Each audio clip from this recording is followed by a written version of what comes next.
Welcome to the Nordic Talks, presented to you by the Caucasian Journal. First question is about the Nordic education model. What makes the Nordic education model so special? If I could introduce myself, my name is David Erland Isaacson. I'm an associate professor of communication at the University of Southeastern Norway.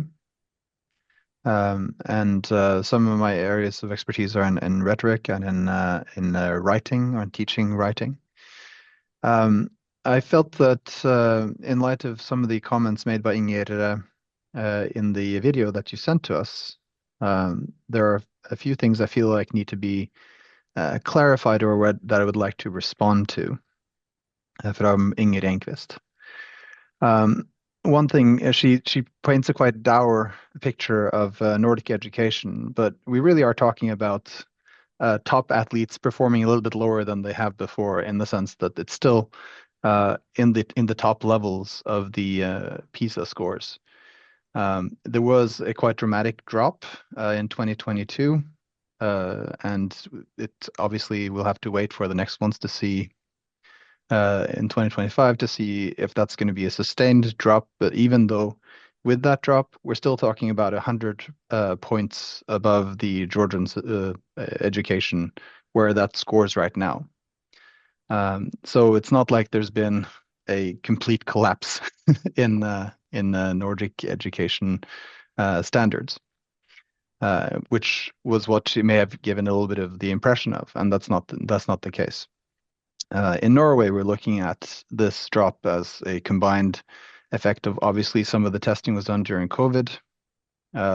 Also, a somewhat too rushed digitalization strategy has had some negative effects. But I do still believe that Nordic education does have much that it can teach the world, and that Georgia has a lot of things they can adapt from it. One of the examples of that from a kind of, I know Georgia doesn't like to be characterized as a post-Soviet country, but of course the educational system was to a great extent also influenced by the Soviet planners that planned centrally for the education for a lot of the other Soviet states. And a good example there has been Estonia, and they transitioned from a Soviet system to a Nordic system based a lot on the cooperation with Finland. And for them, the educational reforms that they undertook in the 1990s led to a increase in 15 to 30% when it came to educational achievement and 5 to 12% income level increase. So, and they are currently at the very top, competing with the all the Japanese or Japan and all the Asian countries who have very much focused on those measurements as to be able to achieve success.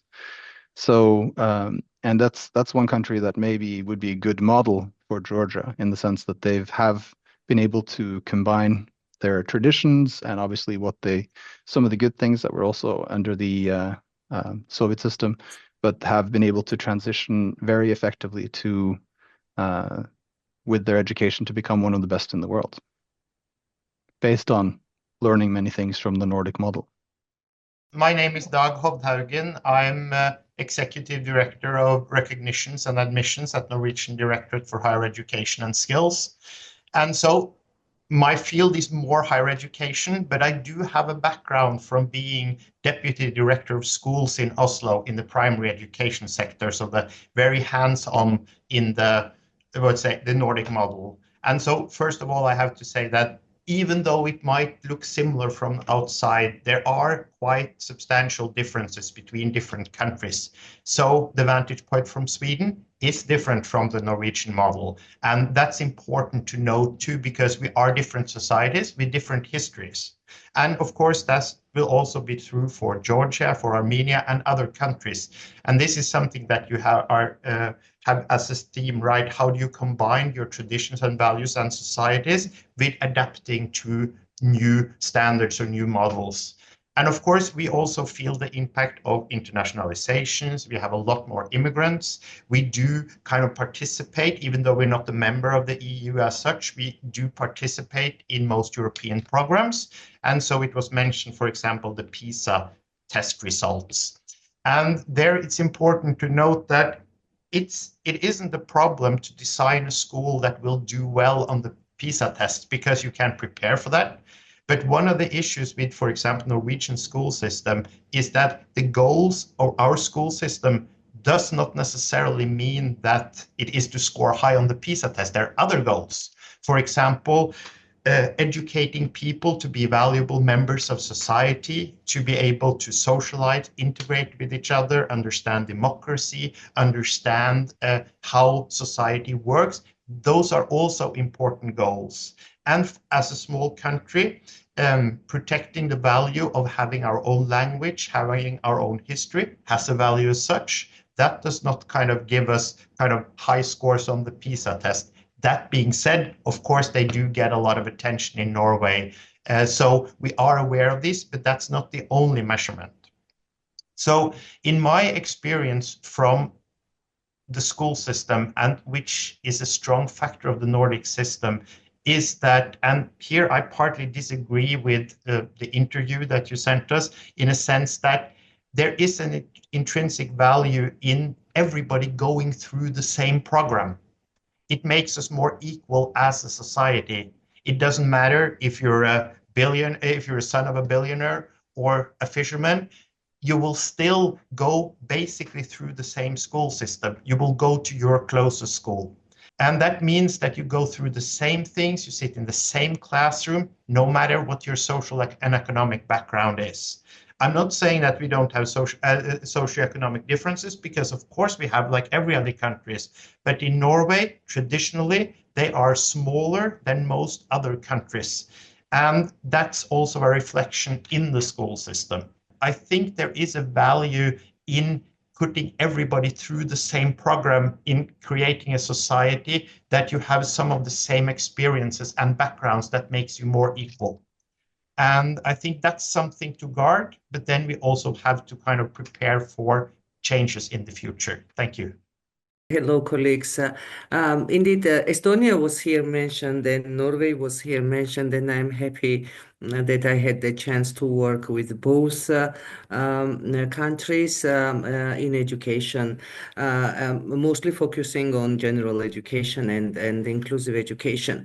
Colleagues mentioned the PISA results, which actually are quite, important for our countries as well. And we know that Georgia is not in the best position, I would say, there. But on the other hand, the PISA results show, and they measure different components of success, of achievements of children, how different components are influencing achievements of our students.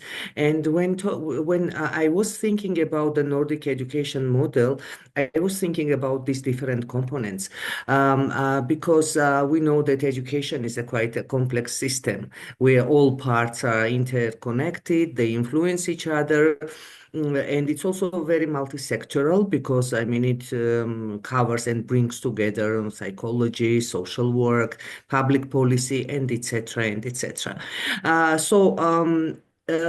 think that the equity and inclusivity for me are key words when we are talking about the Nordic education model. The second word which is coming to me, the second key aspect which is coming to me, is the quality.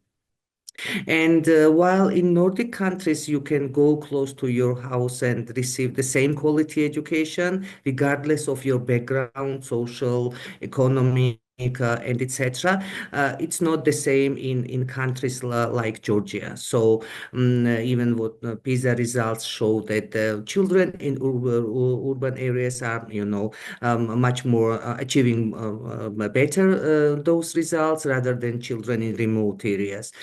Children in private schools achieving performing better than children in public schools. Children with strong social and economic background achieving better than children from poor social and economic background, and also the ethnical components. I mean, ethnically Georgian children are achieving better, showing better results than those from ethnic minorities. So this is very important about the accessibility and quality and inclusion. And the last, but maybe not the least component when it comes to me, when I was thinking about the Nordic education system, it's supporting systems for education. It's not only school and teacher and pen and book, we all know about that. It's the system how to support families and children to feel better, and it's for child welfare, I would say. And this is supporting systems for children with special needs and disabilities beyond mainstream schooling. It's supporting system to mental health services, social and psychosocial, emotional well-being of children, and also supporting systems to families. For example, Estonian children, regardless of their background, they receive the same quality education as shown in PISA results. It does not matter if they live in Tallinn or if they live in very small village, so they have the equal access on the high quality education, and this is very important. One thing that's interesting about the case with Estonia is that obviously there you had the Estonian education system, and then you had the Russian education system that lagged a bit behind and resisted and didn't have the same reforms as quickly, and the quality difference between those two was quite measurable. Some of the things that they mentioned as these reforms was giving a lot of autonomy to teachers, to have focus on equality, a general high level of pay for teachers, not like super high, but so it's become attractive, and more control in the local school when it comes to what they're purchasing and so on, and in hiring decisions. And some of the challenges that maybe when it comes to adapting between the Georgian and specifically Georgian and Norwegian education system is when it comes to power distance, there's much more of a hierarchical structure in Georgia. So when I was first talking to the Georgian students, and I like to approach them very much face to face and on the same level, and that was quite shocking for them. So the power distance, the acceptability or the acceptance for big differences in power in hierarchical structures and difference in power between students and teachers is very high in Georgia, much lower in Norway. Also, the individualism is much higher in Norway. The individual student is seen, judged much more individually rather than based on collective criteria. We like to have little differences between people. We don't want to have much hierarchical structure, and we like to be able to approach each other on a more equal level. Still the teacher being obviously more powerful, more knowledgeable, but the difference not being as great as in Georgia. My name is Arnfinn Muruvik Vonen. I am a professor at the Oslo Metropolitan University in Oslo. I am a linguist, and in my daily work at the university, I train sign language interpreters and other sign language specialists, mostly. But I also had the pleasure of meeting and sharing experiences with colleagues in both Georgia and Armenia up through the years. And when I was preparing for this, I was thinking, how can Georgia and Armenia learn from the way we organize things in Norway, or the model, if you like, that we use? And Well, I do agree with most of what has been said already by the others here. But what I would like to stress is the changeability of the system in the Nordic countries. If you look at our history of educational policies, they have changed, especially if you look a bit further back than what usually is done, like going back to the 19th century, you would see, for example, to take my area of language policy in education, that the official policy of that day was that if you were a Norwegian-speaking child, you could freely use whatever was your native dialect. You would not be taught to speak in a particular way. However, if you belong to a language minority, such as the Sami languages, you would face totally different policies. There was not much inclusivity in that area at the time. So in our days, of course, general policies and general ways of thinking are different.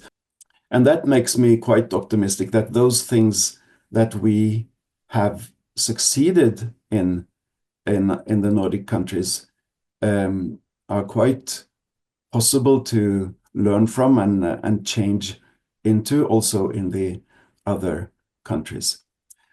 And if I may also say something about the situation today, we see a lot of discussion. The contribution by Professor Enquist that was already referred to here is one example of the lively discussions and big disagreements that do exist. And maybe we could see that also as a sign of quality of our system, that we do find the discussions and sometimes even though our countries have very similar experiences in many areas, I mean, within the Nordic countries, you sometimes see quite different solutions among the countries on more detailed levels. The general fact that nowadays we cherish critical thinking and discussion is also something that we are proud of, and that I think can ease the learning process if our colleagues and friends in Georgia and Armenia want to adapt to some of our experiences. Thank you. I'm thinking about sort of advices on the strength and weaknesses of kind of the Nordic model. And I think that for a country, when you discuss change, you have to make some choices in a sense that do you want an educational system that caters to everyone's wants, or do you want an education system that kind of can act as a tool for achieving a societal goal? And as was said both in the interview and here, that in the Nordic countries, you have a history of politicizing education in the sense that it has a goal of creating a society based on equality, where we share the same experiences and where we interact on a level which is less hierarchical than most other regions in the world. And that has been a goal. So even though we discuss the details, how that is to be achieved, we sort of agree on the general perspective. But that has some disadvantages in a sense that you often have too many goals into the school system.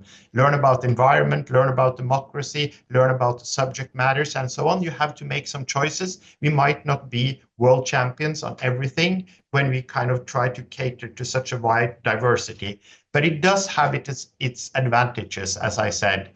And it does require that you have a political kind of agreement on this, because it's very easy to end up in a more liberalist way, that you have a system that caters to everyone's wants. This sort of streamlines it in a sense that everybody goes through basically the same thing until you are 16.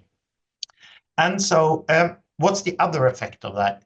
In many countries, you choose earlier different paths that might lead you to different sort of education, whether vocational or academic.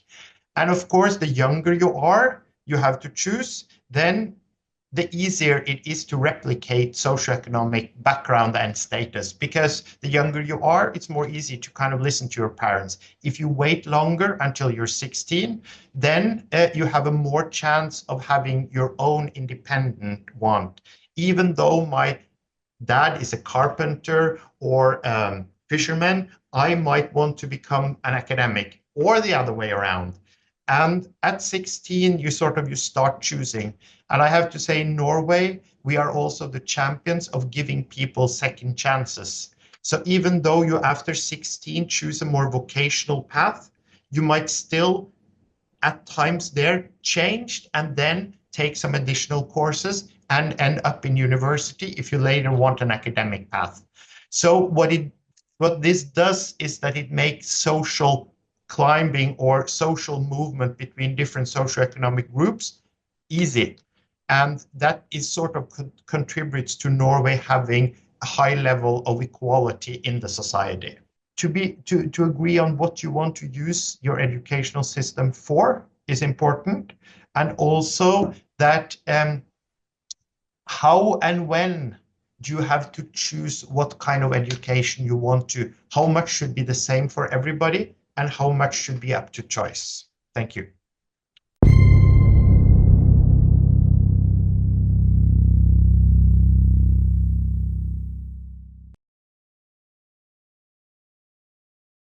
We are moving little by little to our case studies. I welcome our participants to talk about those projects, but not really getting into much detail, perhaps, given our limited time, but more talking about what your experience was and what do you think could be improved in future projects. The government of Norway started supporting inclusive education in Georgia in 2005, so it's 20 years ago. And that was a time in Georgia. I mean, we were, as mentioned here, post-Soviet country, that was a time where no child with special needs and disabilities was involved in the mainstream education. There was a time where teachers did not have knowledge what is inclusive education, what is the methodology, how to speak, how to teach, and etc. And the time where parents, especially in remote areas, were hiding their children. Why? Because there was a big stigma on children with special needs and disabilities. So, and Norway came. As a result of the work of support of Norway, support of result of work, hard work of local specialists, local people, in this academic year, 2024-2025, more than 14,000 children with special needs and disabilities are involved in mainstream education. So I think this is the very big achievement of that support from Norway. Our teachers now, I mean, we do have special teachers in schools. That the concept of special teacher was not even, I mean, known even for educators working within the system. So we have individual learning plans for these children because they need individual approach for sure. And we have spaces dedicated to children with special educational needs and disabilities within the schools.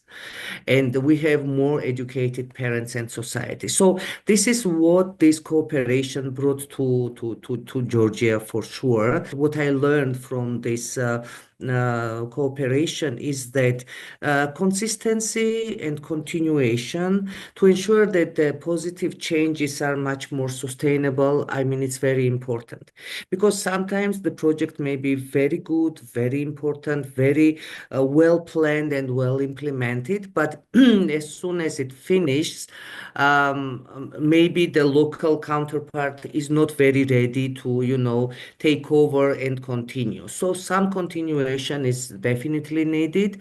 And I think that continuation also concerns the coaching from the partners. I mean, kind of systematic coaching and sharing experiences and, consulting and supporting. This is for sure. Another lesson I learned from this cooperation program is that maybe in next cooperation programs we should also be more focused on end users, children, end users, young people, adolescents, and young people. Thank you. And now the Armenian view. I'm Hasmik, the education officer working on the issues of children with disabilities in Armenia. So basically, from the onset of the inclusive education system reform in Armenia, which has more than 20 years of history, like Georgia, very similar aging, we have been supported by the government of Norway in cooperation with developmental partners and other international donors. So the legal framework was set up, and further on the reform was implemented in different directions, as I already mentioned. Also, in the meantime, there is still need for continuous development of teachers, specialists, and overall the school staff, and also engagement of parents.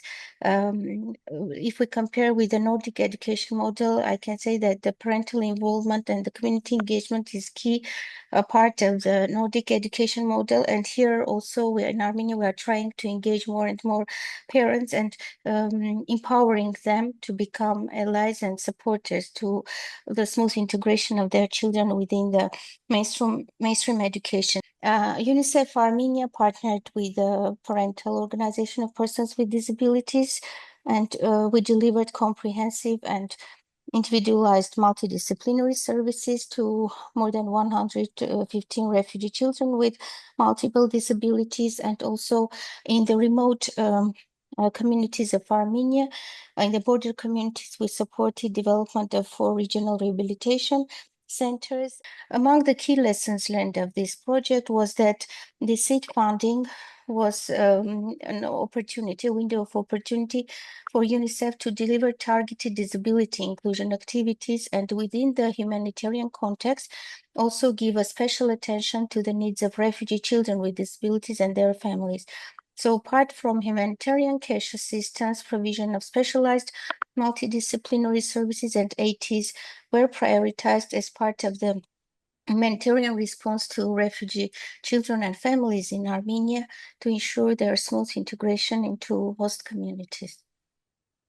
Thank you. If you were a decision maker responsible for the next generation of cooperation projects in the educational field, and let's assume you have a significant budget, what would be your main focus and priorities? The first priority is the inclusive education in early development, and also the early education of ethnic minority children. And with Estonia, we just completed the project on bilingual education, early bilingual education, and a very interesting topic and very much needed topic. The second priority, it's what I already mentioned, it's the quality of inclusive education in schools. Because now we have systems in place, but we need to work a lot on the quality, the different components of the quality, including the teachers' competencies of teachers. And here I'm talking about also these transition mechanisms from school to vocational education, from school to higher education, and inclusive education in higher education system. Because I mean, so far we do not have any system, any models how inclusivity can be reached in higher education system for our young generations. And academic personnel has, I would say, limited knowledge about the individualized approaches to children with special educational needs at universities. So this is very important topic as well. It should be done in schools, it should be done in vocational educations, it should be done at universities, because what we see not only in PISA is that our young generation, our adolescents, they are not good in different lifelong learning skills, including the literacy, including the STEM skills, including the personal skills or entrepreneurship, multiculturalism, and etc. So it's very important that we, next cooperation or next discussion, we also have how we can directly go to and approach adolescents and young people. When I was looking at the writing of students, and this was obviously at a higher education level, but that's a result of what they got from the younger levels. A little bit lacking skills when it came to critical thinking and argumentation and democratic participation, in the sense that they were very good at answering or repeating things that authorities had said in the field, but not as good about questioning these and being able to formulate their own arguments about things. That may not be something that directly shows up in a PISA or other tests, but I think it's something that's vital for developing a kind of more democratic culture and democratic citizenry, and which will be, I think, very beneficial for both your countries in the long term. I was very happy to hear about the account by Natia about the long-term collaboration in the field of inclusive education. I just wanted to make a comment in this connection that any change that you want to make in your own system based on the experiences of others should be smart, in the sense that if a solution looks very simple, it sometimes may be too simple. So, for example, understanding educational inclusion to mean just the physical placement of a pupil in a classroom full of other pupils that do not share the life situation of that one pupil may sometimes actually make that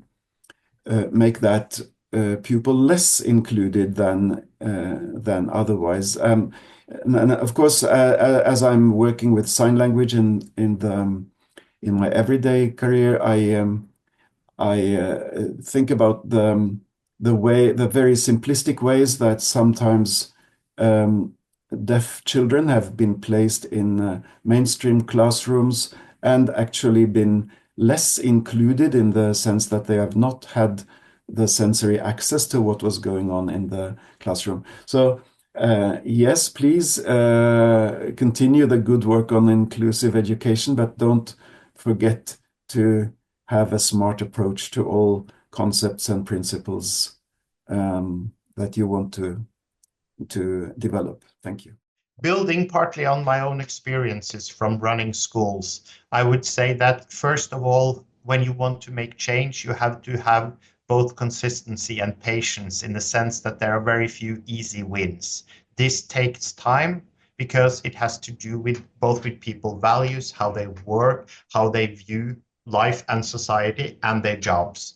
And so there are a lot of stakeholders in school. Most people are either kids or parents or grandparents or decision makers. So there's a lot of people that have stakes in what you actually do.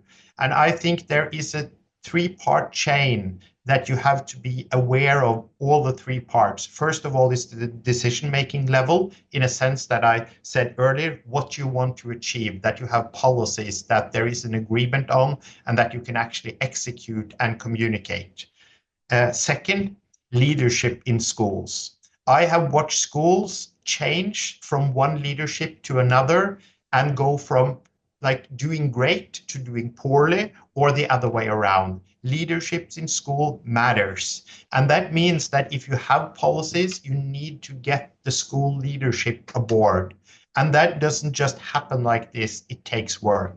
And then you have the tens and thousands of teachers in their own classrooms, and changing how they teach and how they look upon things, that takes time.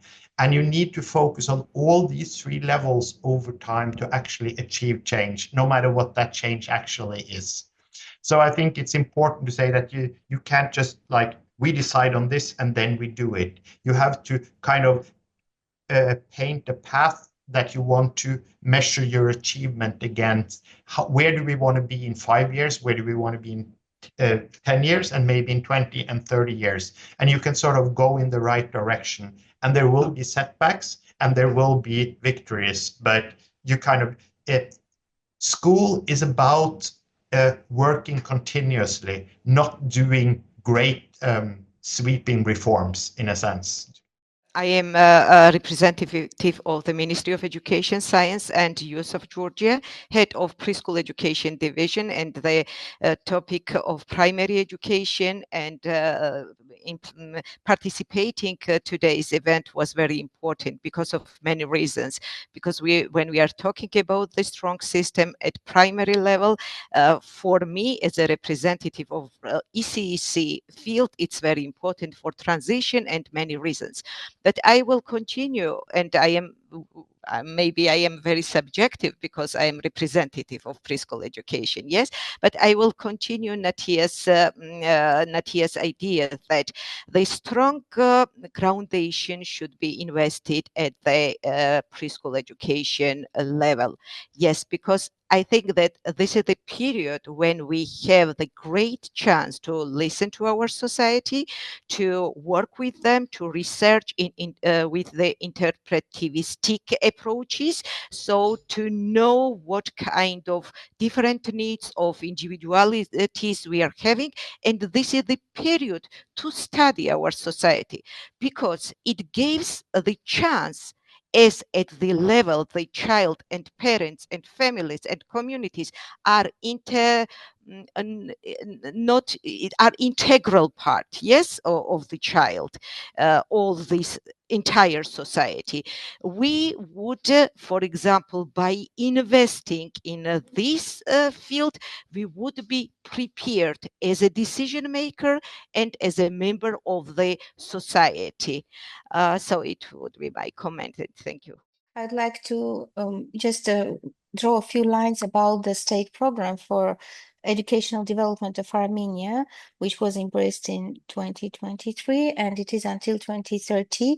And it has been developed in the key strategic directions, which is also in line with the Nordic model of education of universal inclusiveness, creating a learner-centered educational development environment and enhancing the efficiency of education. So our program covers all levels of education, starting from preschool to higher education, and EU, together with the World Bank, are supporting the government of Armenia and with the cooperation of UNICEF to implement the reform. So we are in the stage of supporting the government in implementation of this very important reform. As I mentioned, and it's very important to also focus on the needs of the specific vulnerable groups, as already mentioned, like children with severe disabilities, enhancing the infrastructure to become more accessible to the learning needs of these persons, and investing in STEM and other important resources, because the whole strategy is also around the development of the human capital for the better future of the society. Thank you.